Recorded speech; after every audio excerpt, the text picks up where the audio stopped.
অবৈধ টমটম, অবৈধ ব্যাটারি চালিত রিক্সা এই নগরীতে চলতে পারে না।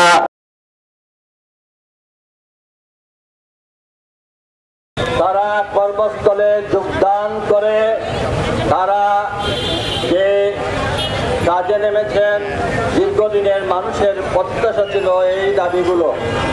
মানুষ রাস্তাঘাটে চলাফেরা করতে পারে না, রাস্তাঘাটে যানজট, প্রতিনিয়ত দুর্ঘটনা, ফুটপাতে চলতে পারে না, হাঁটতে পারে না, মানুষের প্রত্যেকের ব্যবসা বাণিজ্য এইগুলা সব কিছু মিলিয়ে একটা বিশৃঙ্খলার মধ্যে অতিবাহিত হচ্ছে।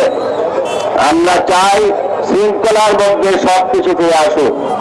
অবৈধ টমটম, অবৈধ ব্যাটারি চালিত রিক্সা এই নগরীতে চলতে পারে না, পারবে না। এটা আমাদের সকলের দাবি, দাবি কিনা?